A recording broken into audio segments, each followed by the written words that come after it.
Mesdames et messieurs, bonjour et très heureux de vous retrouver en ce matin du 6 août 2018 pour un autre temps de partage de la parole. Alors ce matin, téléspectateurs et spectateurs de la chaîne de la Nouvelle Évangélisation, nous avons la chance de recevoir le Père Hippolyte Agnigori pour un enseignement sur le dogme de l'Assomption. Alors pour ceux qui ne le connaissent pas, le Père Hippolyte Agnigori est prêtre de l'archidiocèse d'Abidjan, Côte d'Ivoire. Il est docteur de l'Université de Strasbourg en France et en christianisme antique, option patristique. Auteur de plusieurs écrits en français et en Côte d'Ivoire, il est actuellement curé de la paroisse Saint-Jean de Cocody. Bonjour mon père. Bonjour mon frère, chers amis téléspectateurs, bonjour. Alors, notre exposé va se dérouler en trois parties. Dans la première partie de cette émission, le Père va nous faire son exposé liminaire, et ensuite nous aurons l'occasion de lui poser des questions à notre niveau ici. Et dans la troisième partie de cette émission, nous allons donner la possibilité à tous ceux qui nous suivent de poser des questions, mais également ceux qui sont avec nous ici en studio également de poser leurs questions sur le dogme de la Vierge Marie au Père Hippolyte Agnigori. Ceci étant bien défini, mon Père, si vous êtes prêt, pourrons aborder la première partie. Merci mon frère, chers amis téléspectateurs de Divine Amour TV, l'occasion est rêvée, bien choisie par le Seigneur, parce qu'aujourd'hui c'est jour de la transfiguration, nous l'avons célébré à nos Eucharisties de ce matin, et le Seigneur va nous donner de booster notre foi à travers un thème, ma foi, très très important, le dogme de l'Assomption de la Vierge Marie. Vous le savez pertinemment, c'est un dogme qui est polémique. Et nous ici, chrétiens catholiques, nous voudrions élucider, éclairer, donner à tous les chrétiens catholiques de savoir aisément ce que c'est que le dogme et ce que c'est que l'Assomption de la Vierge Marie. Parce que bien souvent, des controverses et même des difficultés tentent à déstabiliser la foi de certains chrétiens au niveau de la Vierge Marie. Alors je pense que, en prenant la parole ce matin, je voudrais remercier les responsables de la communauté mère du Divin Amour pour cette antenne qui nous est accordée et profiter par la même occasion pour donner à tous les chrétiens, catholiques comme non catholiques, de savoir aisément qui est la Vierge Marie dans le christianisme. Alors, mes frères, mes sœurs, aujourd'hui, parler de l'Assomption de la Vierge Marie comme dogme revient à progresser dans l'histoire de l'Église. Et ici, nous allons mettre en évidence un fait important qui va nous permettre de séparer l'ascension du Seigneur de l'Assomption de la Vierge Marie. Parce que bien souvent, il y a des erreurs qui se font dans l'élaboration de la thèse de l'Ascension et dans l'élaboration de la thèse de l'Assomption de la Vierge Marie. Attention, c'est des choses à éviter. Et ici donc, notre exposé se verra à travers 4 parties, tu verras un plan important pour nous. D'abord, le premier point de notre exposé, le paléochristianisme, c'est-à-dire les premiers temps de l'Église, qu'on appelle aussi l'Antiquité, du 1er au 4e siècle. Qu'est-ce qu'on a dit de la Vierge Marie? Comment est-ce qu'est née la croyance de l'Assomption concernant la Vierge Marie? Nous allons tout à l'heure parler de cela. Le deuxième point de notre exposé, chers frères, chères sœurs, va s'appesantir sur ce qu'on appelle la médiévale mariale. La médiévale mariale, c'est une époque qui part de 476 après Jésus-Christ de Nazareth et qui va prendre fin à 1453 ou bien 1492 avec la découverte de l'Amérique par Christophe Colomb. Et vous allez voir comment est-ce que, à ce niveau-là, la mentalité chrétienne s'est forgée pour pouvoir asseoir la croyance qui va devenir faite. Et puis après cela, nous allons nous appesantir sur le dogme de l'Assomption. Comment est-ce qu'on est passé de croyance en fait et de fait en dogme? Et évidemment, après avoir parlé de cela, nous allons terminer notre exposé avec ce que le dogme de l'Assomption nous renseigne aujourd'hui. Qu'est-ce que le dogme nous donne de comprendre aujourd'hui? Quel enseignement ce dogme-là donne aux chrétiens catholiques que nous sommes? Et nous devons le savoir, cela est important. Alors, je commence maintenant mon exposé avec la première partie, c'est-à-dire l'époque paléochrétienne, c'est-à-dire du 1er au 4e siècle de l'Église. Vous devez le savoir. Nous allons, dans un premier temps, parler d'abord de la Vierge Marie dans ce qu'on appelle la confession de foi. Dans la confession de foi, il faut le savoir, il y a le kérygme. il y a le symbole de la foi, et puis il y a le concile d'Éphèse. Nous allons apprendre beaucoup aujourd'hui, parce que, en fait, c'est un cours d'histoire que je vais résumer en 30 minutes. Sinon, c'est un cours de 24 heures. Vous voyez, l'amour du Christ aidant, nous allons comprendre beaucoup de choses. Et l'historien, il parle beaucoup. Alors, mes frères, mes sœurs, comme premier point, nous allons parler de la Vierge Marie dans la confession de foi. Et quand on parle de la confession de foi, le premier sous-point qui nous vient en tête, c'est évidemment le kérygme. Quand on dit kérygme, c'est vrai devant des étudiants, devant des hommes et des femmes qui n'ont pas la connaissance de la théologie, on dit c'est un gros mot, mais nous allons simplifier les choses. Du moins, je vais essayer de les fluidifier. Alors, quand on dit kérygme, il faut le savoir, chaque parent, chaque frère, chaque sœur, le kérygme, c'est un cri. C'est le cri sur la place publique, celui qui va annoncer une grande nouvelle. Et ce kérygme-là, dans la confession de foi, se trouve dans le livre des Actes des Apôtres, au chapitre 2, versets 14 à 36. Ça, c'est le cri. Et dans ce kérygme, nous avons 3 entités. La première entité, le Christ est Seigneur. La deuxième entité, il est mort, il est ressuscité. La troisième entité, nous en sommes témoins et nous vous appelons à la conversion. Vous voyez, c'est fondamental. Il faut savoir ce qui fait la base du christianisme. Ce qui fait la base du christianisme, c'est d'abord et avant tout ce kérygme-là. Ce n'est pas d'abord la Vierge Marie. Je voudrais qu'on puisse comprendre. Nous allons petit à petit décoller et nous allons comprendre aisément les choses. Ce qui est fondamental dans la confession de foi, c'est que le Christ, il est mort, il est ressuscité, et les apôtres en sont les témoins. Et ils appellent le peuple de Dieu à la conversion. Parce que si on ne sait pas ça d'abord, on va tout mélanger. Il ne faut pas tout mélanger. Il ne faut pas du tout tout mélanger. Notre religion est basée sur la mort et la résurrection du Christ. Voilà ce qui est fondamental. C'est la raison pour laquelle on nous appelle chrétiens, parce que nous portons en nous celui qu'on appelle Christos, celui qui a donné sa vie pour nous. Voilà ce qui fait le fondement de ce qu'on appelle la confession de foi du christianisme. Et ça, c'est important. Je pars de là parce que vous allez comprendre par la suite que nous ferons un découlé. Et c'est ce découlé-là qui va donner de la prestance, qui va donner de la valeur, qui va donner un sens à la Vierge Marie. Sinon, si on ne comprend pas les choses, on commence par parler de Marie sans parler de Jésus. Non, ça c'est une erreur. Il faut d'abord parler de Jésus. C'est la raison pour laquelle, dans la confession de foi, ce qui est premier, c'est le kérygme des apôtres que nous avons dans le livre des Actes des Apôtres au chapitre 2, versets 14 à 36. Le kérygme nous précise les 3 entités que je vous ai données, à savoir le Christ est Seigneur, il est mort, il est ressuscité, et nous vous appelons à la grâce de la conversion parce que nous en sommes témoins. Et nous comprenons aisément que cela est important. Mais alors, comment est-on arrivé à parler de la Vierge Marie? Et nous allons maintenant arriver dans ce qu'on appelle le symbole de la foi. Quand on dit symbole de la foi, nous avons des expressions que nous connaissons, le credo, du thème latin credere, qui veut dire je crois.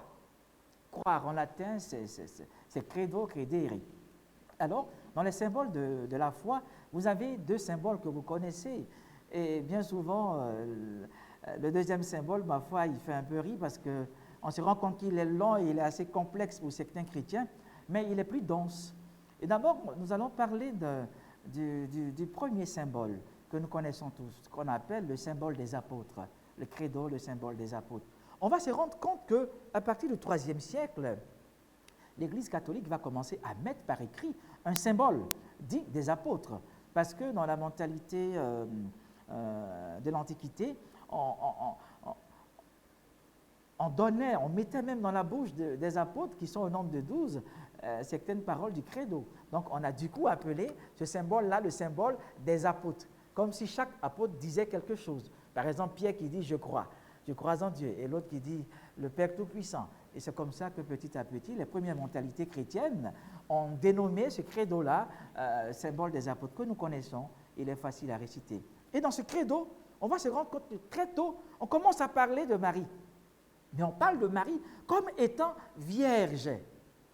On parle de Marie comme étant vierge. C'est un premier point à relever. La virginité de la Vierge Marie va donner sens à la divinité de Jésus-Christ de Nazareth. Parce que la divinité du Christ ne peut pas s'inscrire dans le corps d'une femme qui n'est pas vierge. Vous voyez un peu, petit à petit, on va commencer à parler de Marie. Mais Marie n'est que secondaire, elle n'est pas première dans la mentalité chrétienne. Ça, c'est le premier symbole des apôtres que nous aurons autour du IIIe siècle. Nous avons aussi le deuxième symbole, dit symbole de Nicée-Constantinople. Lui, il est plus complet, il est plus étoffé, il est plus dense et il est plus beau. Tu crois en un seul Dieu. Vous voyez, vous vous souvenez de cela? Et donc, dans ce credo aussi de Nicée-Constantinople, pourquoi? Parce qu'il a été commencé, ce credo à Nicée, c'est-à-dire en 325 après Jésus-Christ de Nazareth, mais il n'a pas été terminé. Il a été terminé en 381. Il faut attendre 50 ans plus tard. Il a été terminé avec ce qu'on a appelé le concile de Nicée en 381, et dans lequel on va affirmer haut et fort que le Christ est né d'une vierge, la Vierge Marie. Donc, du coup, vous vous rendez compte, chers amis téléspectateurs, que dans la confession de foi, on a parlé d'abord du kérygme. Et par la suite, on aborde ce qu'on appelle le symbole de la foi, à travers ces deux entités aussi, le symbole des apôtres et le symbole de Nicée-Constantinople. Et on se rend compte que dans le symbole de la foi, il y a manifestation, il y a révélation, il y a précision de ce que Marie est vierge. Un fait important, la virginité de la Vierge Marie. Et par la suite, nous allons terminer maintenant avec ce qu'on appelle le concile d'Éphèse. Après le IIIe siècle, évidemment, il y aura le IVe et le Ve siècle. Précisément en 431. En 431, à Éphèse, il y aura un grand concile, qu'on appelait aussi concile, le brigandage d'Éphèse, où les évêques se sont terriblement battus parce qu'il le fallait. Vous savez, mettre sur pied ce qu'on appelle les bases de la théologie, ce n'est pas facile. Hein? Ce n'est pas du tout facile. Aujourd'hui, on se lève, on vient à l'église, on fait le signe de la croix, au nom du Père et du Fils et du Saint-Esprit. On est heureux, mais on ne sait pas que les gens se sont battus pour cela. Affirmer que le Christ est Dieu, affirmer que le Saint-Esprit est Dieu, c'était délicat. Et donc, au concile d'Éphèse, ça a été une sorte de brigandage, de lutte. Oh Seigneur, c'était dur. Ainsi donc, à ce concile d'Éphèse, on va asseoir une donne fondamentale. On va asseoir la donne de ce que le Christ est homme-Dieu. Et tout le monde est d'accord que le Christ soit homme-Dieu. Aujourd'hui, on est d'accord. Mais avant, ce n'était pas évident. Ce n'était pas évident. Il y a eu des combats avec ce qu'on appelle l'arianisme. Il y a eu d'autres hérésies. On a eu plein d'hérésiaques ou d'hérétiques. Mais nous ne sommes pas là pour cela. Dans la mesure où nous sommes dans un plan historique, je vous fais cas de cela. Au concile d'Éphèse, on va donner aux chrétiens de savoir que le Christ est homme-Dieu. Mais on ne peut pas dissocier la divinité de la nature humaine. Elle est imbriquée en Jésus-Christ de Nazareth, homme-Dieu. Alors on pose la question aux gens dans la mesure où, au concile de Nicée en 325, on a admis officiellement que le Christ était Dieu. Au concile d'Éphèse en 431, on va dire désormais que le Christ est homme-Dieu. À ce niveau, on se pose une question. Si le Christ est homme-Dieu, la dame qui l'a porté, elle est la mère de qui? Elle est la mère de l'homme, elle est la mère de Dieu. Donc la Vierge Marie est mère de Dieu. Quelle beauté! Quelle beauté pour le christianisme! Ainsi donc, on se rendait à l'évidence que dans l'évolution de la mentalité chrétienne, d'abord, au IIIe, IVe siècle, affirmation de la virginité de la Vierge Marie, et au Ve siècle, en 431, avec le concile d'Éphèse, on affirme là que la Vierge Marie est la Théotokos. Théotokos, en grec, ça veut dire la coucheuse de Dieu, celle qui met au monde Dieu. Ça, c'est une grandeur pour la Vierge Marie. Et ça, c'est une beauté. Et normalement, on doit applaudir la Vierge Marie pour cela, parce que là, c'est la chose la plus extraordinaire. Et c'est une réalité. Et c'est une réalité, ma foi, qui grandit la mentalité chrétienne. Mais je pense que tout à l'heure, je reviendrai là-dessus, parce que à la suite de l'affirmation de ce que la Vierge Marie est Théotokos, Mère de Dieu, il y a eu ce qu'on appelle des abus, il y a eu ce qu'on appelle des erreurs, il y a eu ce qu'on appelle des sorties de route qui ont été entre griffes, ces sorties de route-là commises par beaucoup de chrétiens. Je vous explique rapidement. On a affirmé que Marie est vierge à travers le symbole des apôtres. On a affirmé par la suite que la Vierge Marie, elle est mère de Dieu. Donc, en Marie, nous avons deux précisions de qualificatifs, vierge et mère de Dieu. C'est une beauté. Et quand on va admettre que la Vierge Marie est mère de Dieu, il y a certains chrétiens à partir du 5e, 6e siècle qui reviendront de ce qu'on appelle du paganisme, Parce qu'à cette époque, écoutez, il y avait un foisonnement de religions. Hein, ne pensez pas que c'était seulement le christianisme qui existait. Non, c'est faux. Déjà en 312, avec l'édit de Milan de Constantin, il a légiféré la célébration de manière licite de toutes les religions dans l'Empire romain. Et c'est comme ça que le christianisme a pris son essor. Alors, à ce niveau, il y aura plusieurs religions. Et on va se rendre compte que certains adeptes des autres religions vont dire non, la religion chrétienne, elle est belle, elle nous plaît, elle nous attire. Et ces adeptes-là, quand on va proclamer que la Vierge Marie est mère de Dieu, ils vont venir dans l'Église catholique. Mais devinez un peu ce qu'ils vont faire. Dans la mesure où ils reviennent du paganisme. Et dans le paganisme, il y a adoration des déesses. Déesse Astarté, déesse Shinmu, déesse Isis, déesse Diane. Et ils vont mettre en lien la Vierge Marie à Ishtar, la reine du ciel, dans le livre des rois. Ils vont mettre la Vierge Marie en lien avec Ishtar.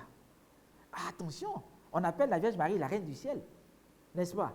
Mais c'est des appellations qui existaient aussi pour les figures païennes, la déesse Ishtar. Vous voyez, donc il faut faire attention.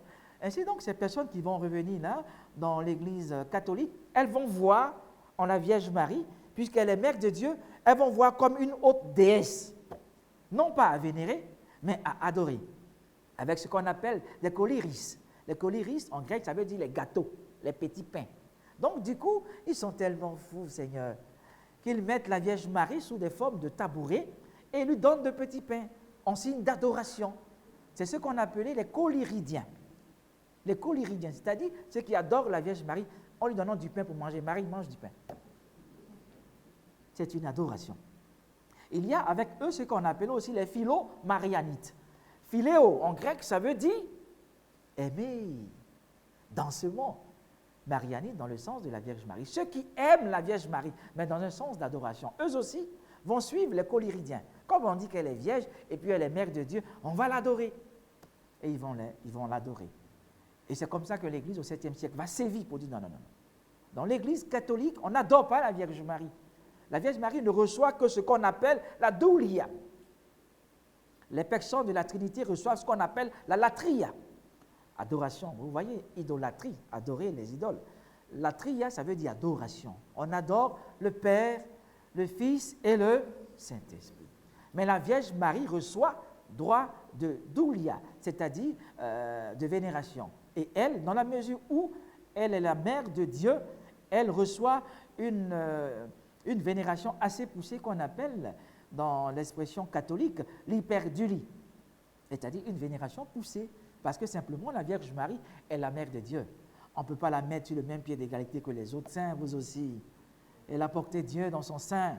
C'est la raison pour laquelle il y a cette différence. Donc, dans la première partie de cette période paléochrétienne, voilà ce que nous avons ressorti, mais ce n'est pas fini. Nous allons maintenant parler, dans une deuxième entité, de la Vierge Marie dans ce qu'on appelle la littérature évangélique et la littérature apocryphe. C'est un enseignement, hein, donc on va le faire dans ce monde. Alors, dans cette même première partie, c'est-à-dire paléochristianisme, du 1er au 4e siècle, voilà ce qui a été dit de la Vierge Marie dans les 4 évangiles. Quand on prend par exemple la littérature évangélique, il y a évangile dedans. On parle de Matthieu, on parle de Marc, de Luc et de Jean. La littérature apocalyptique, enfin évangélique, ça veut dire la littérature qui concerne les 4 évangiles. Et à ce niveau, mes frères et mes sœurs, chers amis téléspectateurs, à ce niveau, on se rend compte que quand nous parcourons les évangiles, aucunement on ne parle en première figure de la Vierge Marie. Non. Pour parler de Marie, il faut absolument parler de Jésus-Christ de Nazareth. L'image de la Vierge Marie est mise sur un piédestal en fonction de Jésus. C'est la raison pour laquelle vous me regardez la pensée lucanienne, c'est-à-dire Saint Luc. Saint Luc, quand il commence, pour parler de l'enfance de Jésus, évidemment, on aura l'archange qui est mandaté. Arché, angelos, un des responsables parmi les anges. Arché, c'est ce que veut dire archange. Arché, ça veut dire la tête, un responsable. Angelos, ça veut dire envoyé. Un des responsables parmi les anges. Ce n'est pas n'importe quel ange, attention, hein, qui est envoyé vers la Vierge Marie. Et il salue la Vierge Marie, Ave Maria, gratia plena. Je te salue comblée de grâce. Le mandaté ne peut pas inventer. Si Dieu l'envoie en lui disant que la dame, elle est comblée de grâce, il ne peut que la saluer en lui disant comblée de grâce. Alors que c'est bizarre de voir des hommes aujourd'hui qui, tout en ne vénérant pas la Vierge Marie, la traitent d'une femme vulgaire. Non, c'est une erreur. Si l'archange lui-même la salue en lui disant comblée de grâce, et nous, pauvres humains, que devons-nous faire? Normalement, rentrer dans la danse angélique. C'est-à-dire, au moins, la saluer comme l'ange l'a saluée. Même si on ne l'aime pas, au moins la saluer comme l'ange l'a saluée. Parce que dans toutes nos Bibles, c'est mentionné la salutation de l'archange. Puisque certaines personnes veulent s'en tenir aux Bibles, dans leur Bible, c'est mentionné comblé de grâce. Donc même s'ils n'aiment pas Marie, ils peuvent au moins lui dire, je te salue, je ne t'aime pas, mais comblé de grâce. Vous voyez que là, il y a quelque chose qui ne va pas. Et c'est une réalité. Alors à ce niveau, on se rend compte que dans la littérature évangélique, on va créer le dispositif de la venue de notre Seigneur Jésus-Christ dans notre humanité. Et dans le dispositif, on voit qui? On voit la Vierge Marie. Et je vais encore aller loin parce que nous sommes ici pour parler de Marie. On va se rendre compte que la symbolique du nom Marie, qui veut dire Maria en hébreu, la symbolique veut dire celle qui élève son âme. Marie, dans l'étymologie, le nom veut dire celle qui élève son âme. Donc, en fait, elle n'a rien fait même dans le Magnificat.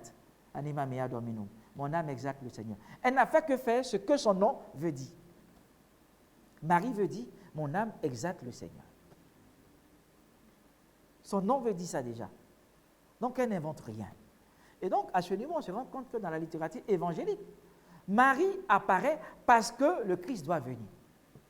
Vous voyez un peu ce qui va donner de la prestance à la Vierge Marie, c'est la venue de Jésus-Christ de Nazareth. Et ça, c'est important.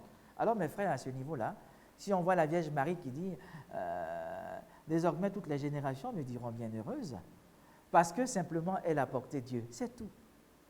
Parce que pour parler de Dieu, pour parler de Marie, on est tenu de parler de Jésus. Un discours marial sans le Christ à l'intérieur est un faux discours. Un discours marial, c'est-à-dire, vous donnez un enseignement sur la Vierge Marie, si je viens écouter que vous ne parlez pas du Christ, je dis, c'est un enseignement apocryphe. Ça veut dire un enseignement qui n'est pas digne d'être donné. C'est parce que le Christ est Dieu que la Vierge Marie a droit de vénération. Ainsi donc, chez Marc, on parle de la Vierge Marie. Chez Luc, on parle de la Vierge Marie. Chez Matthieu, on parle de la Vierge Marie. Chez Jean, on parle de la Vierge Marie. Aux noces de Cana. Vous voyez, faites tout ce qu'il vous dira. Donc l'image de la Vierge Marie par rapport au Christ est secondaire. Et ça, c'est important. Si on ne le sait pas, ma foi, on est perdu. Ça, c'est ce qu'on appelle la littérature évangélique, c'est-à-dire la littérature qui a été adoptée. Mais vous savez, mes frères et mes sœurs, il y a ce qu'on appelle aussi la littérature apocryphe. Dans ma thèse, je fais cas de cette littérature apocryphe-là. Et j'ai beaucoup travaillé avec les apocryphes. Alors, je faisais un exposé marial, je me souviens un jour, chez les Capucins, et je parlais de la littérature apocryphe. Les gens ont eu peur. Parce que dans la littérature apocryphe, par exemple, je vous pose une question. Il y a des hommes et des femmes qui attestent haut et fort que Marie a pour parents Anne et Joachim. Est-ce que vous avez vu ça dans la Bible? Mais pourquoi on connaît Anne et Joachim? Bon, est-ce que quelqu'un a une Bible? Là, on va fouiller dans la Bible pour trouver le passage où c'est marqué les parents de la Vierge Marie s'appellent Anne et Joachim. Le problème, c'est que beaucoup ne font pas d'enseignement. Et ça, ce n'est pas bon. Il faut se former. Si nous ne nous formons pas, nous allons avoir ce qu'on appelle des sorties de route dangereuses. Quand on pose la question aujourd'hui, qui sont les parents de la Vierge Marie? C'est de manière instinctive qu'on répond Anne et Joachim. Je dis, bon, tenez la Bible, montrez-moi Anne et Joachim, et puis on va se taire. Mais quand on prend la Bible, on ne voit pas où se trouve Anne et Joachim. Mais pourtant, on sait ça. Attention, je précise les choses. L'extériorisation de Anne et Joachim, évidemment, apparaît dans le protévangile de Saint Jacques. Le protévangile, qui est un livre qui est apocryphe. Apocryphe, ça veut dire caché. Apocryphe, ça veut dire caché. Mais ce n'est pas parce que c'est caché qu'il n'y a pas de renseignements à l'intérieur, non. Dans les livres apocryphes, il y a beaucoup de renseignements. Et par exemple, pour connaître le nom des parents de la Vierge Marie, on a dû utiliser le protévangile de Saint Jacques, dans lequel se trouve évidemment mentionné Anne et Joachim. Et on parle même de Anne. On parle de Joachim, le pauvre. Anne qui n'arrivait pas à faire d'enfant. Et par la suite, ils ont eu un enfant, la Vierge Marie. C'est une grâce. Et on s'est rendu compte que là où il y a eu ce qu'on appelle création de fabulation, pour ne pas dire invention, on a commencé à dire que la Vierge Marie, elle était nourrie au temple. Les oiseaux mettaient la nourriture dans sa bouche. Attendez, on aime la Vierge Marie, mais il ne faut pas exagérer. Et donc, vous voyez, dans les évangiles apocryphes, il y a de bonnes choses, mais il y a des fabulations, il y a des ajouts. C'est ce qui fait qu'on les a mises de côté là. Vous voyez? Parce qu'il y a tellement de légendes, tellement on veut mettre en évidence la figure de la Vierge Marie comme porteuse de Dieu. On dit, les oiseaux lui donnent à manger. Aïe, même Jésus, même les oiseaux ne lui ont pas donné à manger comme ça. Non, il faut qu'on soit réaliste. Mais si on n'est pas réaliste, on fait n'importe quoi. Et donc l'Église a écarté cela à travers ce qu'on appelle le canon de Muratori au IIe siècle. C'est-à-dire le canon dans lequel on a choisi les textes de l'Ancien Testament et les textes du Nouveau Testament. Donc ces textes-là, eux, ils ont été séparés.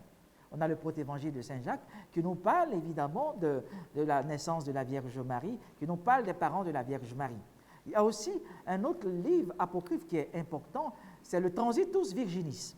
Alors, le Transitus Virginis va nourrir plus ou moins la croyance en l'Assomption de la Vierge Marie. Dans le Transitus Virginis, qui n'est pas dans la Bible, on va parler de la naissance de la Vierge Marie jusqu'à sa mort. Jusqu'à sa mort. Et évidemment, il y aura des ajouts là-dedans parce que ce qui va faire que l'Église va rejeter ce livre apocryphe-là, c'est qu'à la fin, on va se rendre compte qu'il va faire prendre conscience à l'auditoire que les apôtres étant disséminés pour annoncer la bonne nouvelle, en un coup de tonnerre, ils se sont retrouvés au tombeau de la Vierge Marie. Ah, et vous aussi. Même si on aime Jésus, n'inventons pas les choses. N'inventons pas les choses. Et lui, maintenant, dans le Transitus Virginis, il va faire mention de ce que le corps de la Vierge Marie ne connut pas ce qu'on appelle la corruption. Son tombeau a été trouvé vide. Dans le Transitus Virginis, on nous fait prendre conscience que la Vierge Marie est morte entre 54 et 57 ans. Entre 54 et 57 ans. La Vierge Marie est morte. Un enseignement que je faisais, je disais, la Vierge Marie est morte, il y a les mamans qui ont attrapé la tête. Maman, elle est morte. Mais comme c'est la mère de Dieu, on dit, elle est décédée, elle a connu la dormition. Sinon, elle est morte. Mais on dit ça avec vénération, quoi. Elle est morte. Donc, on utilise le thème dormitio, ou bien le thème koimisis. Ça veut dire la mère du Christ qui s'est endormie. Oui, là, c'est beau, là, elle s'est endormie. Mais elle est morte. Hein? Oui, tu ne peux pas voir Dieu sans mourir. Ah non, il faut penser à ça. Les gens qui veulent prier, monter du coup au ciel, non, il faut passer par la mort. La dormition, on peut embellir les choses. Ainsi donc, on se rend compte que dans la littérature apocryphe, on fait cas de la Vierge Marie à travers le Transitus Virginis de la mort de la Vierge Marie. Et ce qui est beau, c'est qu'à la fin, on trouve son tombeau vide. Et donc, le Transitus va plus ou moins influencer la mentalité des pères de l'Église. Et vous allez vous rendre compte que ce qui est fondamental, c'est que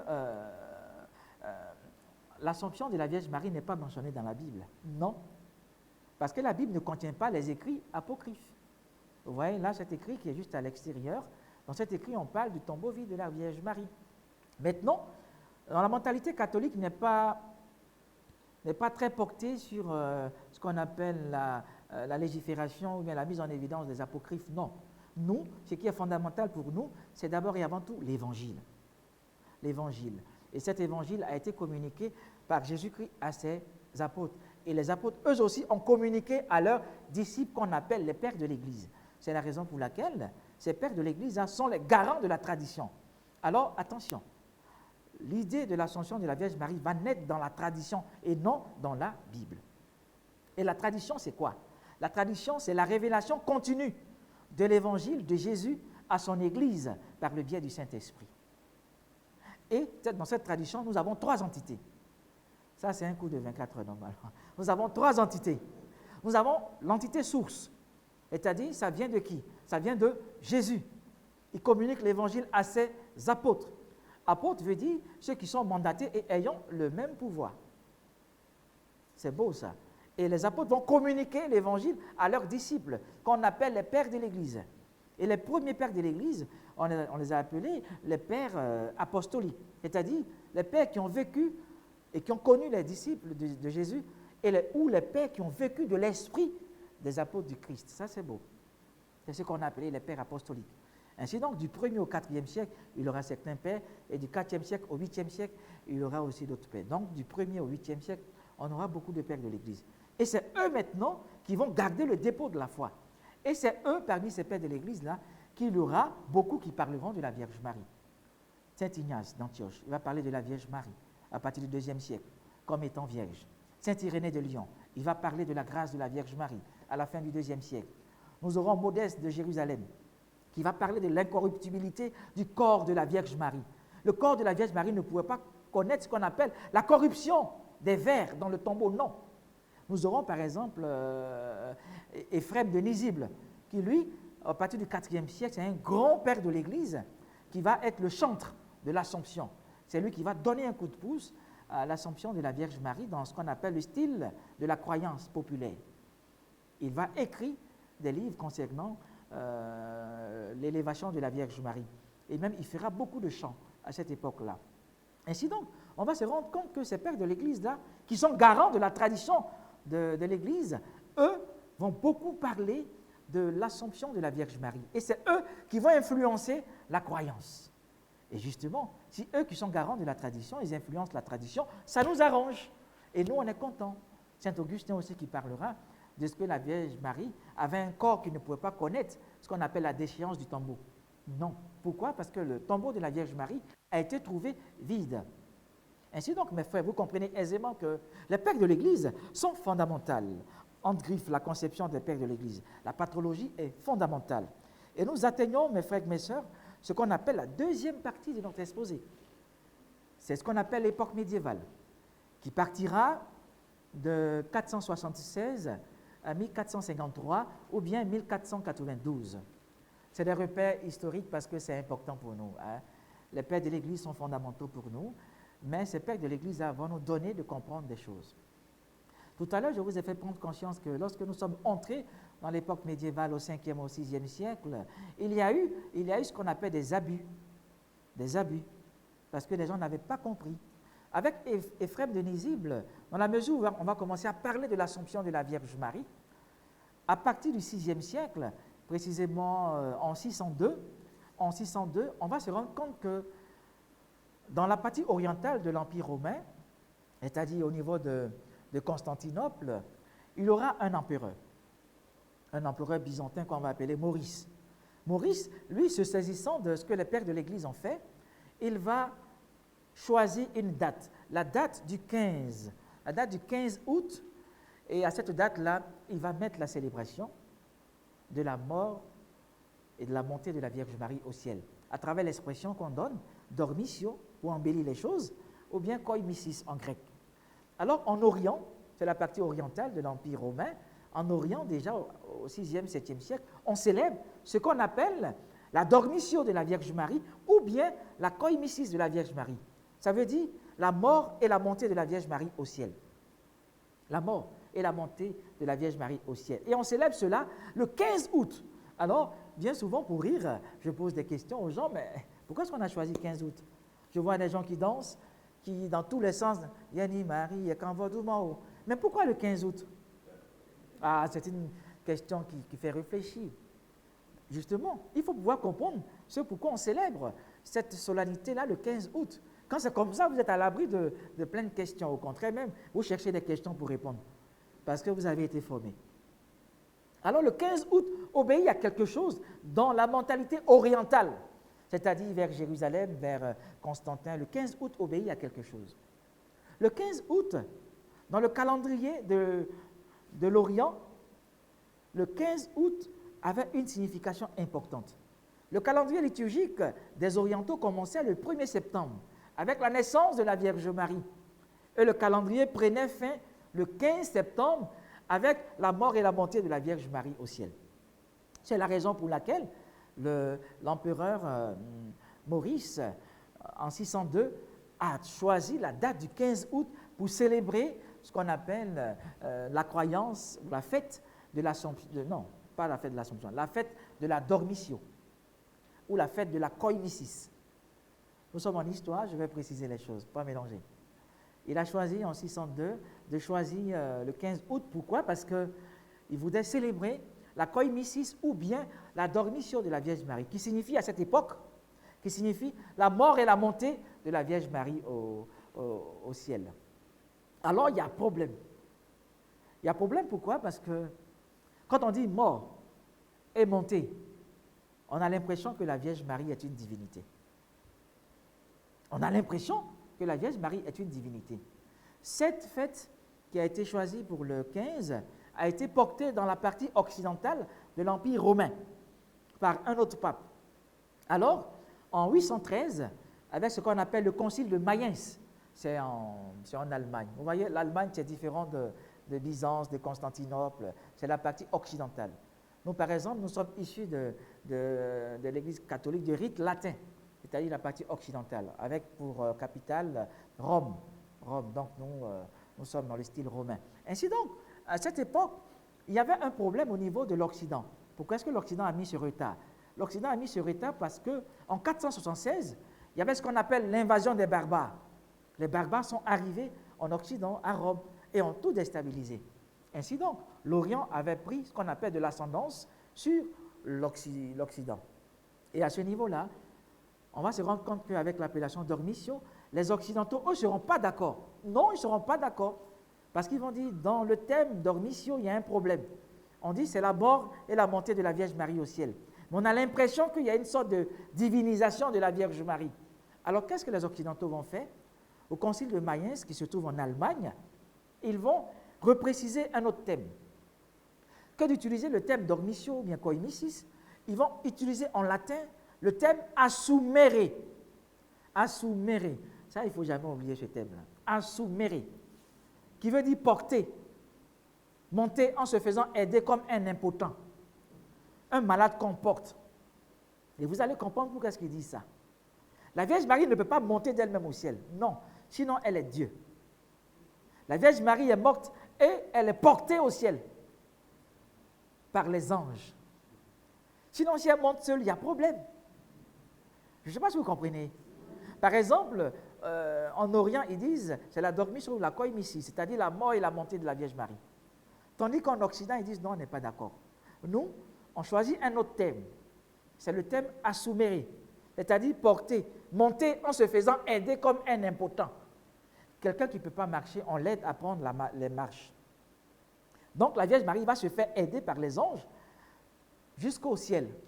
Et c'est ce qui va donner le thème français Assomption. C'est le thème assumere là qui va donner le thème Assomption. Ça veut dire c'est la portée de la Vierge Marie. La Vierge Marie se fait aider par les anges en allant au ciel. Mais c'est voulu par le cœur sacré de son divin Fils Jésus-Christ de Nazareth. Sinon, si le Christ ne permet pas cela, son corps connaîtrait ce qu'on appelle la corruption. Quand la Vierge Marie, elle meurt, c'est-à-dire elle est morte, hein, ça c'est beau, il faut le savoir, hein, son corps est porté au ciel par les anges. C'est ce qu'on appelle Assomption. Ainsi donc, l'Occident s'est démarqué de l'Orient, qui voyait dans ce qu'on appelle la Dormitio, la mort et la montée. Tandis qu'en Occident, on adopte le thème assumere, qui veut dire porter. Donc c'est une portée de la Vierge Marie au ciel. Alors l'Assomption est un fait important. Il faut le savoir. À partir du 9e siècle, donc, apparaît le thème Assomption. Sinon, avant ça, on ne parle pas d'Assomption. C'est à partir du 9e siècle qu'on a créé le thème Assomption, qui veut dire monter en se faisant aider. Parce qu'il y a une différence fondamentale entre l'ascension de Jésus, ascendere, ou bien ascensio. Ça veut dire monter au ciel avec toute la prérogative divine. C'est Dieu qui peut monter au ciel comme ça. Et puis, il y a le thème Assomption, qui veut dire porter au ciel par les anges. Vous voyez la différence? Si vous voyez la différence, c'est fini. Alors moi, je dois m'arrêter là. Mais je continue un peu. Alors, je le fais parce qu'il y a plein de chrétiens qui, malheureusement, mettent sur un même pied d'égalité l'ascension de Jésus et l'assomption de la Vierge Marie. Non. C'est la raison pour laquelle j'ai fait une remarque sur Radio Espoir pour vous faire prendre conscience aux gens qu'il faut faire attention dans la représentation de l'assomption de la Vierge Marie. Vous voyez dans certains tableaux, on montre la Vierge Marie seule. Elle monte au ciel. Non, ça c'est faux, c'est une erreur. Non. On la voit seule monter au ciel. Vous avez déjà vu ça sûrement. Non, ça c'est une erreur. C'est comme si elle était Dieu. On doit la voir, si vous voulez, elle est peut-être couchée, les yeux légèrement entrouverts, et de manière, elle est en extase, elle fixe le ciel et il y a les anges autour. S'il n'y a pas d'anges autour, dites, c'est pas bon. Il faut qu'il y ait les anges autour, pour symboliser l'Assomption de la Vierge Marie. S'il n'y a pas d'anges, on divinise la Vierge Marie. Il y a des tableaux comme ça qui sont dans le sens de la latria et non dans le sens de la doulia, dans le sens de la vénération. On doit voir la Vierge en extase, autour d'elle des anges. S'il n'y a pas d'anges, allez leur dire, le Père Hippolyte a dit, il y a une erreur dedans. Il y a une erreur.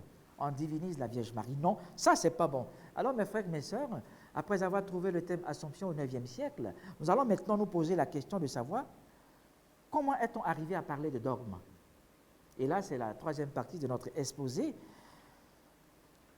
L'Assomption de la Vierge Marie, une fête devenue un dogme. D'abord, nous avons vu dans les 4 premières entités, on parle de croyance. Avec Éphrem, c'est une croyance. Après, au VIe siècle, on commence à parler de fête. Au IXe siècle, on trouve le thème Assomption. Maintenant, comment ça va devenir dogme? C'est quoi le dogme? C'est un thème qui apparaît au XVIe siècle. Du grec dogma ou bien du latin dogma. Ça veut dire vérité de foi. Une vérité de foi. Une vérité de foi. Et le dogme naît dans ce qu'on appelle la tradition. Divinement révélé. Dieu nous a révélé cela, divinement révélé. Le dogme veut dire qu'il n'y a pas de mensonge à l'intérieur. C'est voulu par Dieu.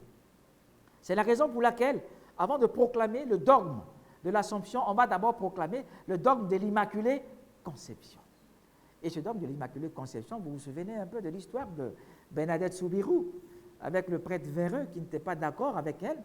Et quand elle a appris par la Vierge Marie, comment est-ce qu'elle s'appelait, je suis Immaculée Conception, elle a été voir le prêtre et tout en marchant, elle répétait Immaculée Conception, Immaculée Conception, Immaculée Conception. Et arrivée devant le prêtre, elle dit, elle s'appelle Immaculée Conception. Et le prêtre est tombé en extase. Parce qu'on venait de déclarer le dogme de l'Immaculée Conception. Et ça, c'est beau. Et c'est à partir du dogme qu'on va arriver maintenant au dogme de l'Assomption de la Vierge Marie. Et ça sera au XXe siècle. Vous avez vu, l'Église a mis 15 siècles de méditation parce que l'Église est prudente. L'Église est très prudente. Et ça, malheureusement, beaucoup de chrétiens ne comprennent pas notre Église. L'Église est prudente. Des fois, on est trop pressé. On veut ça, non. L'Église prend son temps. Parce que l'Église ne veut pas commettre des erreurs. Pas du tout, ça, c'est pas bon. Ainsi donc, au XXe siècle, précisément, en 1950, avec Pie XII, on va définir, on va proclamer, on va dire haut et fort que la Vierge Marie, à travers le dogme de l'Assomption, a été élevée en son corps et en son âme jusqu'à la gloire céleste. Mais pour, attention, c'est pour l'honneur de Dieu, ce n'est pas pour l'honneur de la Vierge Marie. Et par les mérites du cœur sacré de Jésus-Christ de Nazareth. Donc, la fête devient dogme. Ça veut dire une vérité de foi divinement révélée par Dieu. Et nous terminons avec ce que nous renseigne aujourd'hui le dogme de l'Assomption. Le dogme de l'Assomption nous enseigne d'abord et avant tout que la Vierge Marie n'est pas Dieu. Elle est morte et elle est portée au ciel pour participer de la nature de son Fils. Sinon, la Vierge Marie en elle-même, elle n'est pas Dieu. Dans le dogme de l'Assomption, on nous fait prendre conscience que la Vierge Marie est la nouvelle Ève. Par son oui, elle a vaincu le serpent antique. Elle est la nouvelle Ève. Par le dogme de l'Assomption, la Vierge Marie nous donne de prendre conscience qu'elle est la mère du ressuscité. Est-ce que le ressuscité aurait permis à sa mère de connaître la grâce, enfin, de connaître la corruption? Non. Il permet à sa mère d'être portée au ciel par les anges et la Vierge Marie devient la première des ressuscités. Ça, c'est beau, hein? Ça, c'est beau, ça. Il donne à la Vierge Marie la grâce de la résurrection. Ce que la Vierge Marie a vécu dans l'Assomption, c'est ce que vous et moi, nous allons vivre. Donc, c'est la raison pour laquelle la Vierge Marie est notre modèle de l'Église. Ce que la Vierge Marie a vécu dans l'Assomption, c'est ce que nous vivrons. Et ça, c'est une grâce. Dans l'Assomption de la Vierge Marie, on nous fait prendre conscience d'un fait important. Notre corps a une valeur. Le corps humain a une valeur. Parce que la Vierge Marie, elle monte en son corps et en son âme au ciel. Donc ton corps a un sens. Alors les gens sont là, ils ne savent pas que leur corps a une valeur. Non. Dans l'Assomption de la Vierge Marie, on se rend compte que nous aussi, nous avons un corps qui a une valeur. Et Dieu utilise notre corps pour se glorifier.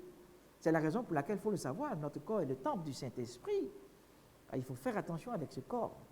Et donc la Vierge Marie, à travers ces différents enseignements, nous donne de savoir, par son Assomption, que le genre humain est aimé de Dieu. Je veux terminer en disant simplement que sans l'Assomption de la Vierge Marie, les hommes ne prendraient pas conscience de leur corps, ne prendront pas conscience de ce qu'ils ont été libérés du péché originel par le baptême, ne prendraient pas conscience que Dieu a un amour qui est plein jusqu'au bout. L'amour de Dieu ne finit pas. Comme nous dit Jérémie en son chapitre 31, verset 3, « Je t'ai aimé d'un amour éternel ». À travers l'Assomption de la Vierge Marie, on nous a donné un enseignement très fort. L'amour de Dieu ne finit pas. Je vous remercie.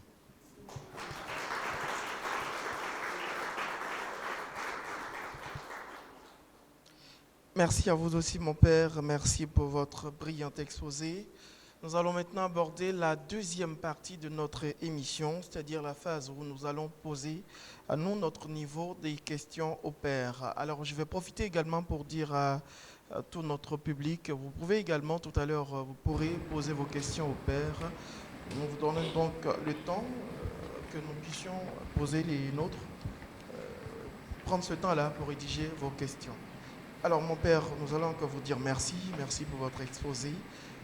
Vous avez été assez large sur la question et je pense que nous avons tous été édifiés. Pour permettre vraiment de comprendre les choses et être vraiment concis et permettre à tous ici présents et à ceux qui nous suivent de retenir que l'essentiel, vraiment l'essentiel, nous allons poser certaines petites questions sur lesquelles nous souhaiterons avoir beaucoup de précision. La première question serait de savoir, c'est quoi l'Assomption de la Vierge Marie? L'Assomption de la Vierge Marie, c'est l'élévation en son corps et en son âme à la gloire céleste. D'accord, alors voilà qui est précis.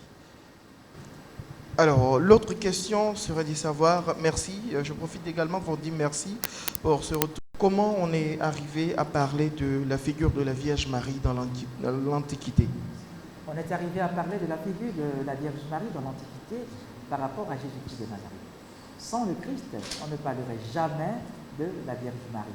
Et nous avons, durant cet enseignement, mis en évidence et en exergue ce qu'on a appelé le kérigme des apôtres, qui est la première annonce de la mort et de la résurrection du Christ, et des témoins en tant que témoins, et des disciples en tant que témoins de cette résurrection, et l'appel à la conviction. Ce qui est fondamental dans le christianisme, c'est d'abord et avant tout la mort et la résurrection du Christ. Et on ne peut pas parler de la mort et de la résurrection du Christ sans faire mention de la Vierge Marie, qui en fait est découlée de ce qu'on appelle l'adoration de notre Seigneur Jésus-Christ de Nazareth.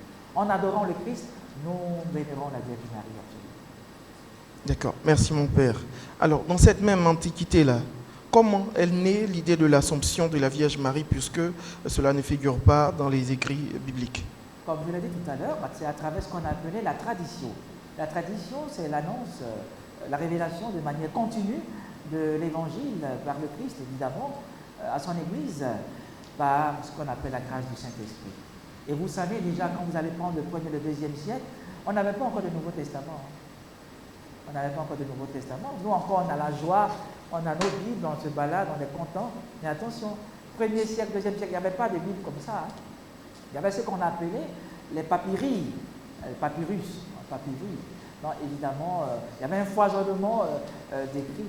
Et justement, c'est quand on a arrêté ce qu'on appelle le canon des Écritures à la fin du 2e siècle, avec ce qu'on a appelé le canon de Muratori, que nous avons permis à l'Église aussi de prendre conscience d'un fait fondamental. C'est le fait de la tradition. Et quand vous allez prendre même la finale joannique, c'est-à-dire la finale de l'évangile de Saint Jean, vous allez vous rendre compte que Saint Jean nous précise à la fin. Le Christ a fait beaucoup d'autres choses. C'est ça dans la Bible, qu'on n'a pas pu mettre par écrit. Donc on ne peut pas dire que la sola scriptura, mais la sola scriptura n'a de sens que par rapport à la tradition. C'est-à-dire, la sola scriptura a baigné dans la tradition. Et dans la tradition, il y a des faits et des gestes qui ont été posés par le Christ, qui ne sont pas dans la Bible. Et donc, justement, l'idée de l'Assomption de la Vierge Marie va naître de la tradition. De la tradition qui a pour garant le Père de l'Église. Et dans ces fêtes de l'Église, nous avons, entre autres, Éphrem de Nisibe, qui sera le chantre de l'Assomption de la Vierge Marie, qui lui, à partir du IVe siècle, va mettre en évidence l'incorruptibilité du corps de la Vierge Marie et sa portée au ciel à la fin de sa vie terrestre. D'accord. Alors, une autre remarque, pourquoi c'est l'Orient et non l'Occident, avec le roi byzantin Maurice qui érige d'abord cette croyance en fait? Ça d'abord, en fait, ça c'est un cours de 24 heures, de 476 à 1453, je vais préciser les choses. Tout à l'heure, je l'ai dit, mais bon, rapidement. En 476, il y a l'invasion des barbares. Vous voyez, les barbares, ils sont au nord. Les barbares, ils se battent avec des gourdins. Ils ont pour adoration d'un dieu qu'on appelle Odin, un dieu très palabreux. Et donc, eux, du coup, ils ont aimé la civilisation romaine et eux sont descendus. Et en 476, ils ont fait ce qu'on appelle une sorte de razzia à Rome. Et tellement ils sont méchants, quand je fais le coup, je souris, tellement ils sont méchants, ils sont venus dans le temps de l'hiver. Là-bas, là, il fait froid. Donc les soldats romains, eux, ne pouvaient pas bien combattre les légionnaires. Et donc, du coup, ils sont mis aux limes de Rome. Les limes, ce sont les limites, ce sont les frontières. Vous voyez la frontière? Et donc, à ce niveau, ils ont attaqué dans le temps de l'hiver. Et comme les soldats avaient froid, beaucoup ont détalé. Ils ont fait ce qu'on appelle une invasion. Et c'est eux qui, malheureusement, ont mis en retard le côté occidental de l'Empire romain. Parce que quand on parle de l'Empire romain, il y a deux volets. Il y a le volet occidental et il y a le volet oriental. Et donc, dans le volet occidental, nous avons pour capitale Rome, et le volet occidental, le volet oriental, nous avons pour capitale Constantinople.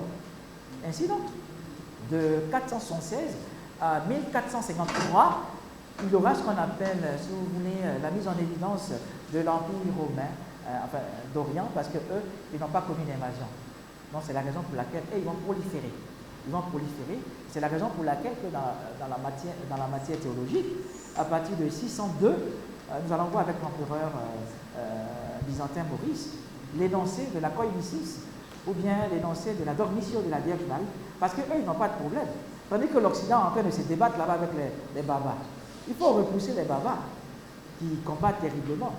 Mais comme l'Orient est en paix, l'Orient peut continuer ce qu'on appelle sa réflexion théologique, et c'est eux qui d'abord vont commencer à fêter.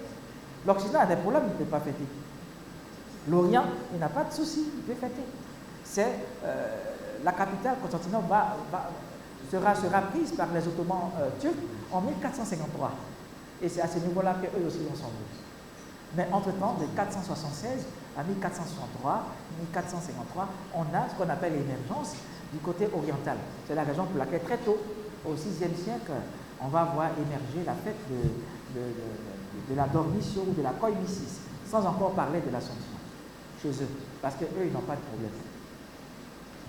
D'accord, on va dire merci mon père pour cette réponse très historique. Alors, autre chose, tout à l'heure vous avez parlé de dormitio ou de koimisis. Pourquoi vous ne parlez pas d'Assomption avec cette prudence-là? Oui, parce que dans la mesure où, à cette époque, il y a des erreurs théologiques à ne pas commettre. Tout à l'heure, quand je parlais, je dis, nous sommes encore dans ce qu'on appelle le balbutiement théologique. Dans le balbutiement théologique, on procède à une élaboration des thèmes théologiques. Alors, quand vous dites koimisis ou bien dormitio, ça veut dire mort et montée. Dans la mentalité orientale, eux, ils sont en fait, non, ils sont contents, ils créent les thèmes comme ça. Mort et montée. Tandis que la partie occidentale, qui est très académique, qui est très réflexive, la partie occidentale, quand la fête de la koimisis sera portée en Occident, en 813, avec ce qu'on appelait le concile de Mayence en Allemagne, ils vont dire, on est peut-être d'accord avec l'idée, mais on n'est pas d'accord avec le thème utilisé. Non dormitio, qui crée ce qu'on appelle une ambiguïté, une confusion, mort et montée. C'est comme si on divinisait la Vierge Marie. Or, il ne faut pas diviniser la Vierge Marie, parce qu'il y a eu des erreurs théologiques avec les coléridiens et les philomarianites. Ils voyaient dans le sein de la Vierge Marie comme la déesse Ishtar, qui était revenue, la reine du ciel à qui on donne de petites mains pour qu'elle mange, pour qu'elle puisse se rassasier. Non, non, non et non. Et donc, la partie occidentale, avec le concile de Mayence, a précisé un terme assumere, qui veut dire porter, monter en se faisant aider. Marie ne s'envole pas seule au ciel, elle est portée au ciel. D'accord. Est-ce à dire qu'à cette période-là, il y a eu des abus ou des excès dans la vénération de la Vierge Marie? Il y a eu beaucoup d'excès, il y a eu trop d'abus. Et il fallait, je m'excuse, dès le départ, mater ces abus-là. Parce que vous n'allez pas mettre la Vierge Marie là et lui donner de petits pains. Mais non, c'est faire entrer le paganisme dans le christianisme. Et non, non et non. Dans la mesure où, au 6e et au 7e siècle, la Vierge Marie était comme l'archétype de la figure féminine. Et donc, justement, sans vouloir offenser nos mamans, nos sœurs, généralement dans ces sectes philomarianites ou coléridiennes, c'était des femmes qui étaient devant. D'accord, mon père. Alors, conformément à votre exposé et en se référant aux repères temporaires dont vous avez parlé dans l'exposé, pourquoi l'Église attend entièrement, toute l'Église d'ailleurs, attend jusqu'au XXe siècle pour parler du dogme de l'Ascension? On a commencé à parler fondamentalement de l'élévation de la Vierge Marie à partir du IVe siècle. Mais déjà, pour que cela puisse rentrer dans la croyance, il y a eu ce qu'on appelle le Transitus Virginis de Lucio. En fait, c'est un disciple de Saint Jean l'Évangéliste. C'est Lucio qui a écrit le Transitus Virginis, un disciple de Saint Jean l'Évangéliste. C'est lui qui a exagéré un peu là. Et donc, déjà au IIe siècle, parce que l'écrit plein même, la totalité de l'écrit se trouve en éthiopien, au IIe siècle, précisément. Et évidemment, à ce niveau, il fallait faire attention. L'Église est méticuleuse. De croyance, on est passé à fait. Le fait, on est passé à dogme. Pourquoi? Parce que l'Église, durant cette étape, élucidait, étudiait cette appellation pour ne pas se tromper. Et dans la mesure où l'Église est consciencieuse, elle a pu attendre 15 siècles avant de définir, avant de proclamer que la Vierge Marie, sa portée au ciel est une conception dogmatique. Parce que l'Église est simplement prudente. Et moi, je suis très fier d'être dans cette Église parce qu'elle est prudente. C'est important d'être prudent. Amen. Merci, mon père. Alors, une autre dernière chose. Dites-moi enfin, que nous enseigne réellement, parce qu'on connaît l'histoire, on connaît un peu comment on arrive au dogme, mais que nous enseigne réellement la solennité de l'Assomption?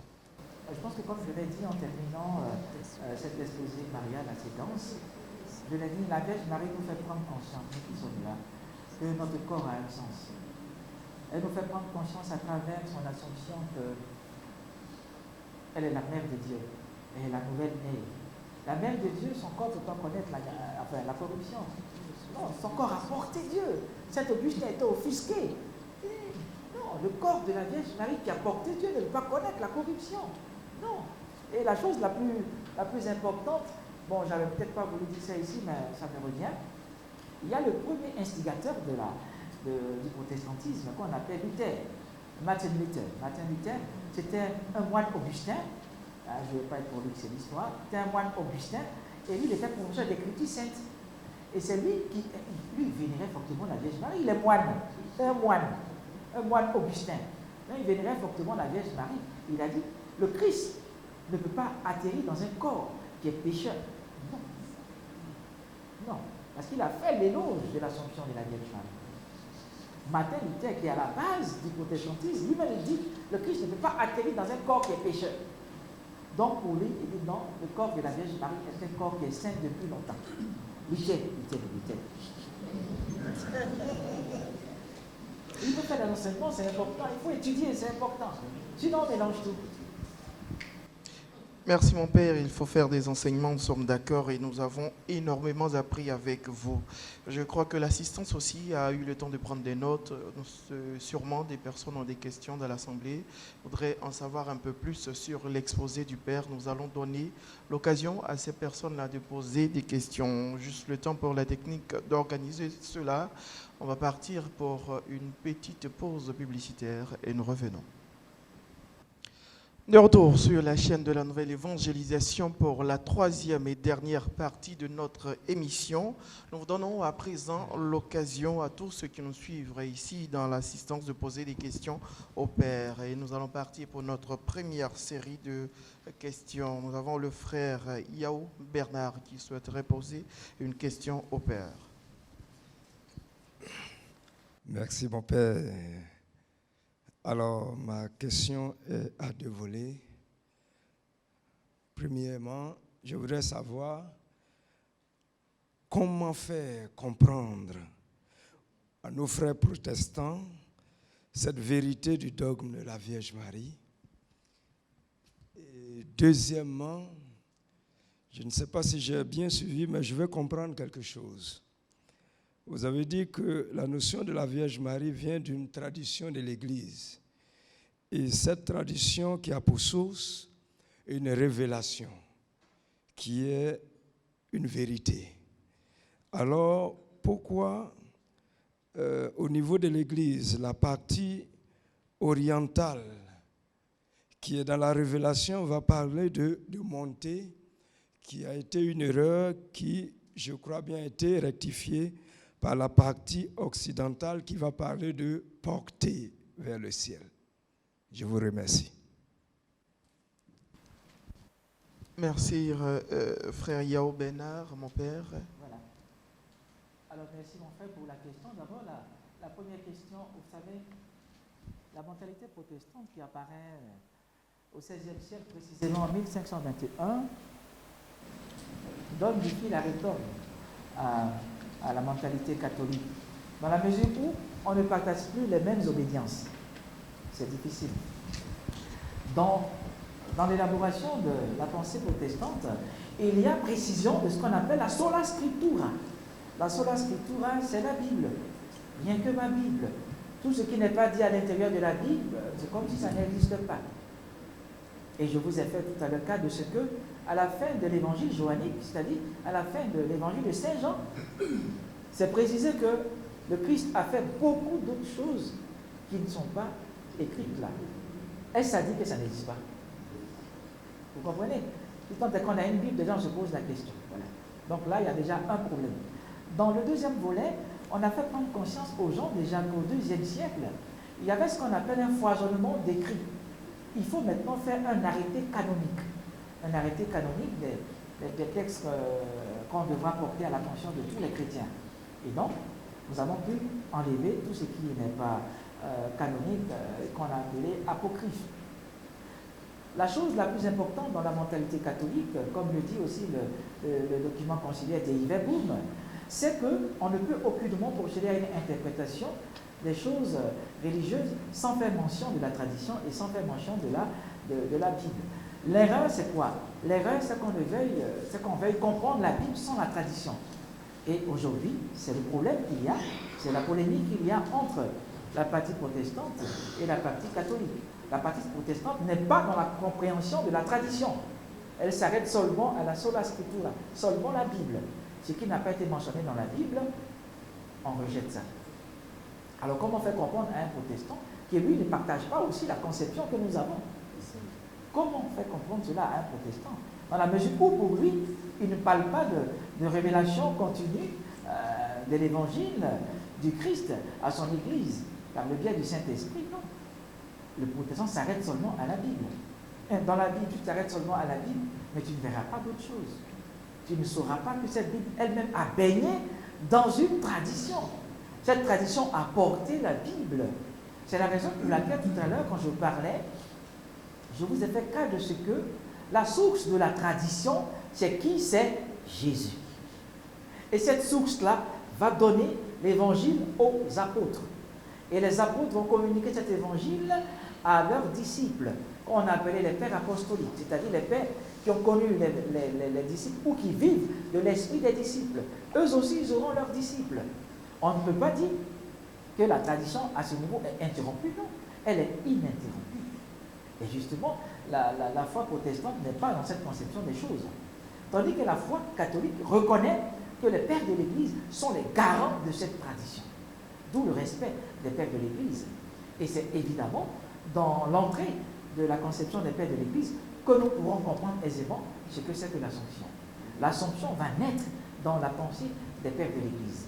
C'est la raison pour laquelle j'ai parlé tout à l'heure de Saint Augustin, incorruptibilité du corps de la Vierge Marie, Saint Éphrem de Nuisible, qui parle aussi de la portée de la Vierge Marie au ciel, Saint Modeste de Jérusalem, qui parle aussi de ce que le corps de la Vierge Marie ne peut pas connaître, la déchéance du tombeau. Justement, nous, notre foi ne se dissocie pas des pères de l'Église. Mais dans le volet protestant, ma foi, c'est délicat. C'est délicat parce qu'eux, ils s'arrêtent seulement sur la sola scriptura. Ça veut dire en français seulement l'écriture. Sola, seulement l'écriture. Alors, comment on lui fait comprendre cela? Tant que lui-même n'admet pas la tradition. Là, c'est compliqué. Justement, c'est la raison pour laquelle il faut comprendre la tradition. Parce que même beaucoup de catholiques ne comprennent pas ce que c'est que la tradition. Mais il faut les enseignements. Quand ils comprennent, ils disent « Ah, j'ai appris ». Sûrement, certains ont appris des choses aujourd'hui par la tradition. Il y a beaucoup qui ne connaissent pas la tradition. Mais aujourd'hui, ils ont appris ce que c'est que la tradition. La transmission. Et la source, c'est le Christ. Ça, il ne faut pas l'oublier. Donc, pour les protestants, ma foi, c'est délicat. S'ils n'entrent pas dans cette pensée de respect des pères de l'Église, qui sont les garants de la tradition de l'Église. Et c'est grâce aux pères de l'Église que nous avons reçu aujourd'hui la foi. Parce que s'ils n'avaient pas été téméraires, la foi ne serait pas portée jusqu'à nous, non. Parce que les pères de l'Église ont tenu bon dans les persécutions. Sinon, le christianisme aurait disparu. C'est eux qui ont tenu bon. C'est eux qui ont assis en griffe, ce qu'on appelle les premières bases théologiques. Attendez, aujourd'hui vous êtes là, vous dites Jésus-Christ, il est Dieu. C'était pas évident au départ. Non, c'était pas évident. Les gens se battaient dès le départ. Ah, ça, il faut le savoir. Je disais une fois à un de mes étudiants qui faisait une belle réflexion, oui, le Christ est Seigneur. Il dit, mon petit, c'est maintenant tu peux dire ça. C'est maintenant tu peux dire ça. Mais à cette époque, et c'était normal qu'il y ait des discussions terribles. La raison, quand vous allez prendre, vous avez entendu parler d'un prêtre qu'on appelle Arius. Vous avez entendu parler de ce qu'on appelle l'arianisme. Voilà, qui remettait en cause la divinité de Jésus. Vous avez appris ça.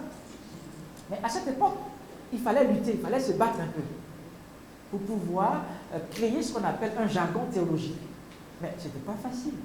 Mais c'est petit à petit que cela a été fait. Il y a eu beaucoup de conciles, justement pour pouvoir arrêter des choses. Quand vous étudiez tout ça, vous dites, hey, non, ce n'était pas facile. Hein? Aujourd'hui, on se lève, on parle de l'Assomption de la Vierge Marie. Au départ, ce n'était pas là. Non, non et non. Il faut une formation, il faut une connaissance des pères de l'Église. Sinon, on patauge. Et puis sinon, on fait d'autres interprétations. Voilà, donc, parler de la Vierge Marie, parler de l'Assomption de la Vierge Marie à un protestant, c'est important, mais c'est délicat. Pour qu'il puisse comprendre, il est obligé de rentrer dans la tradition. S'il n'entre pas dans la tradition de l'Église, il ne pourra pas comprendre. Non, il ne pourra pas. Parce que ce n'est pas écrit dans la Bible. D'accord, merci mon père. Je pense que c'était le deuxième volet. J'ai pu répondre au second. Le second volet, c'était quoi? C'est bon. Ah, j'ai imbriqué les deux. J'ai imbriqué les deux en même. D'accord. Merci mon père. Et je crois que pour nous autres Africains, la tradition, je pense qu'on sait vraiment ce que c'est et la transmission des valeurs également. Notre deuxième question nous vient de la sœur Kakour Sylvie. Merci mon père. Ma question est la suivante. On dit souvent que Jésus a des frères, alors qu'on parle de la virginité de la Vierge Marie. Est-ce que Marie a pu avoir d'autres enfants à part Jésus? Ça me chagrine vraiment. Donc je veux que vous m'éclairez sur cette question. Alors, il faut le comprendre, merci pour la question, il faut le comprendre, pas du tout mélanger. Dans la pensée sémitique, le terme cousin n'existe pas. Dans la pensée sémitique, c'est-à-dire chez les Hébreux, le terme cousin, là, ça n'existe pas. C'est le terme frère qui existe. Mais chez nous, cousin n'existe pas. En Afrique, ça n'existe pas le terme cousin. Si. Tu ne peux dire que l'enfant de ma tante. Sinon, c'est mon frère. Bon, chez nous, par exemple, on dirait Minyama, mais dans le Nyama, il y a quoi? C'est un tout. Dans la pensée sémitique, c'est-à-dire chez les Hébreux, le terme cousin n'existe pas. C'est le terme frère. Non, la Vierge Marie n'a pas eu d'autres enfants. Là, tu vas offenser même Luther. Luther qui est à la base du protestantisme. Non, il faut que je vous dise les choses clairement pour ne pas mélanger les choses. Luther, qui est l'instigateur premier du protestantisme, il a précisé. Il dit le corps de Jésus ne pourrait pas atterrir dans un corps rempli de péchés. La Vierge Marie n'a pas eu d'autres enfants. C'est lui-même qui est à la base du protestantisme qui a dit ça. Et je vous assure, la Vierge Marie n'a pas eu d'autres enfants. Quand on parle de frère, c'est dans le sens de cousin. Non, celui-là n'a pas eu d'autres enfants. Ça n'a pas vous chagriner, au contraire. Ça veut dire que la Vierge Marie était ouverte à la fraternité israélite. Non, quand on traduit, on ne dit pas cousin, on dit frère. Parce que Marie, c'était un prénom qui existait là-bas aussi, il y avait beaucoup de Marie. Vous avez vu au pied de la croix, il y a Marie, femme de Cléopas, Marie de Magdala, Marie. Donc il y a évidemment un lien de parenté très fort. Dans la mesure où le Christ est parti à 30 ans, le Christ est parti, la Vierge Marie est seule. Donc évidemment, il y a des cousins qui arrivent, et on les appelle les frères et les sœurs de Jésus. Il dit non, ce ne sont pas ses frères, le Christ c'est l'enfant unique. D'accord. Ok, merci beaucoup mon père. Alors nous allons nous excuser auprès de tous les frères ainsi que de toutes les personnes qui ont des questions à poser au père. Je crois qu'avec l'accord du fondateur de la communauté catholique Mère du Divin Amour, nous allons tout mettre en œuvre pour inviter le père à une autre émission et je crois que là nous aurons l'occasion de revenir encore plus largement sur le sujet. Nous allons profiter également pour inviter tout le monde ici présent et ceux qui nous suivent également à se procurer le livre du père. C'est un tout petit livre, on peut le lire rapidement, en 1 heure ou 2 heures, on peut prendre connaissance, donc permettre à toutes ces personnes-là, procurez-vous le livre et ça vous permettra d'en savoir un peu plus sur la question de l'Assomption de la Vierge Marie. Le temps pour nous de prendre le mot de fin du Père. Je pense que devant la solennité de l'Assomption de la Vierge Marie, tous nous devons avoir une dose d'humilité. D'humilité parce que l'amour de Dieu est déversé sur nous. Non pas parce que nous avons cette grâce-là de la recevoir, mais c'est par pur amour. C'est par pur amour. La Vierge Marie ne savait pas qu'un jour elle vivrait fortement cette Assomption. Elle ne savait pas. Elle n'a rien planifié. Tout vient de Dieu et tout repart à Dieu. Dans la solennité de la Vierge Marie, ce n'est pas l'image de la Vierge Marie qui est mise en avant. C'est l'image du Fils qui propulse l'image de la Vierge Marie. Et ça, il faut le savoir. J'aimerais dire merci au fondateur, merci à tout le monde, merci aux téléspectateurs. Et j'aimerais que la solennité de l'Assomption de la Vierge Marie nous fasse prendre conscience de notre état de croyant et nous donne jusqu'au bout d'affirmer haut et fort que Jésus-Christ est Seigneur, maintenant et pour les siècles des siècles. Amen.